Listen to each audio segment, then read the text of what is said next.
नमस्कार दोस्तों, मैं हूं सीए दुर्गेश पाल और आज के इस वीडियो में हम देखने वाले हैं कि जीएसटी में सेल्स इनवॉइस को हम कैसे अमेंड कर सकते हैं और हम क्या बी2बी ही अमेंड कर सकते हैं या बी2सी, credit note, debit note, registered, unregistered debit note, credit note.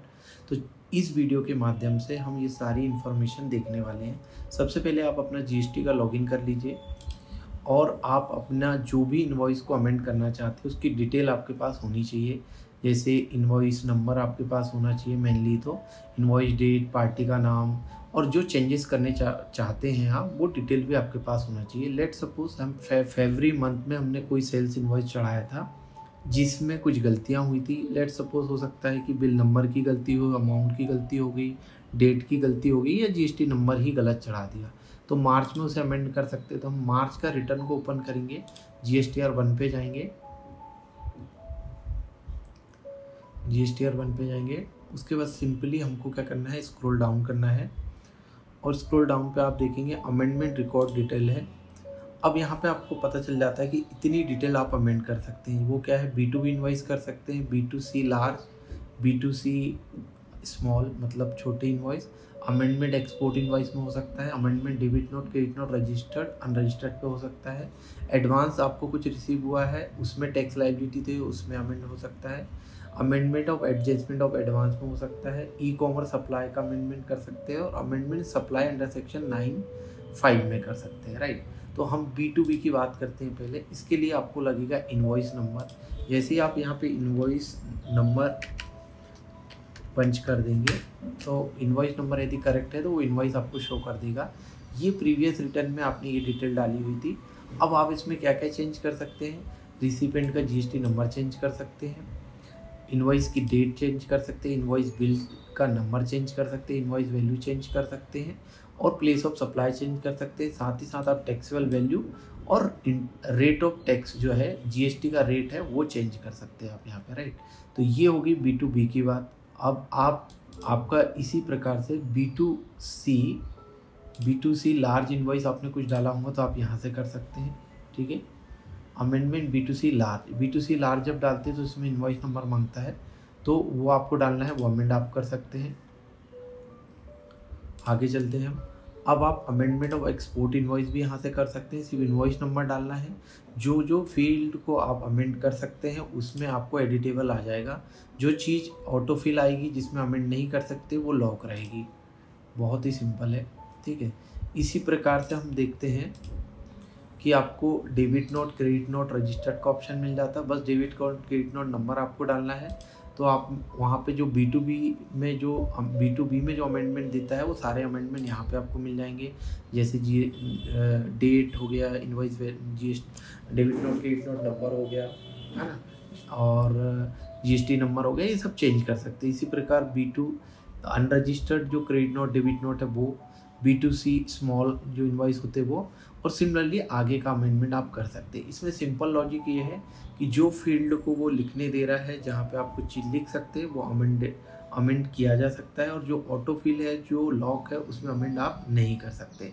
अब बात आती है सर इसकी टाइम लिमिट क्या होती है। अमेंड तो करना है पर टाइम लिमिट भी होगी ना। तो टाइम लिमिट का सीन कैसा है सर, आप जो है टाइम लिमिट के बारे में मैं आपको एक्सप्लेन करता हूँ। टाइम लिमिट सर ऐसी है इसकी, लेट सपोज हम बात करते हैं फाइनेंशियल ईयर अभी आपका चालू है 23 और 24। इसके लिए आप अमेंडमेंट कब तक कर सकते हैं, जो अमेंडमेंट देखे वो कब तक कर सकते हैं। तो आप ये अमेंडमेंट ड्यूरिंग द ईयर तो कर ही सकते हैं, मतलब आप 31 मार्च 2024 तक तो आप कर ही सकते, कोई प्रॉब्लम नहीं। और ये टाइम लिमिट एक्सटेंड होके मैक्स टू मैक्स 30 सितंबर तक आप कर सकते हैं, 30 सितंबर, ठीक है, 30 सितंबर 2024 तक आप कर सकते हैं, ये टाइम लिमिट है। पर यदि कोई रिटर्न आपका डिले हो गया है, मतलब रिटर्न तो आपका 30 सितंबर वाले में ही अमेंड कर सकते हैं, लेकिन यदि आपने ये रिटर्न आपका सितंबर का लेट हुआ तो ज़्यादा से ज़्यादा आप कब तक कर सकते हैं इसको, 30 November of the following year और annual filing of return which is earlier. मतलब क्या है कि 30 नवंबर मैक्सिमम 30 नवंबर 2024 और जो एनुअल रिटर्न है GSTR 9 which ever is earlier, मतलब आपने GSTR 9 यदि 15 अक्टूबर को भर दिया तो 15 अक्टूबर तक ही अमेंड कर पाएंगे। मतलब GSTR 9 एनुअल रिटर्न होता है ना, एक बार आपने वो फाइल कर दिया तो कैसे अमेंडमेंट उसमें रिफ्लेक्ट करेंगे, क्योंकि अमेंडमेंट की डिटेल हमारे GSTR 9 में भी जाती है। इसलिए लॉजिकली सही है कि भाई 30 नवंबर और एनुअल रिटर्न की जो फाइल किया विच एवर अर्लियर, ठीक है।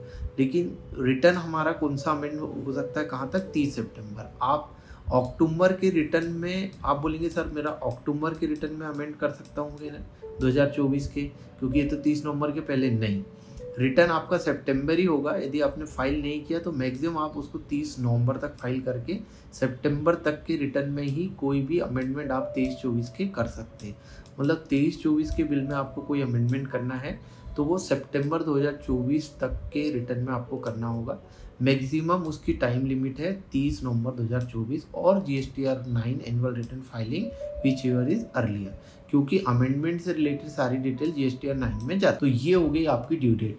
अब बात कर लेते हैं कि क्या क्या अमेंडमेंट हम कर सकते हैं। हमने ऑलरेडी देख सका कि हम B2B अमेंडमेंट कर सकते हैं, B2C जो बड़े इन्वॉइस होते हैं, लार्ज इन्वॉइस होते हैं, वो कर सकते हैं।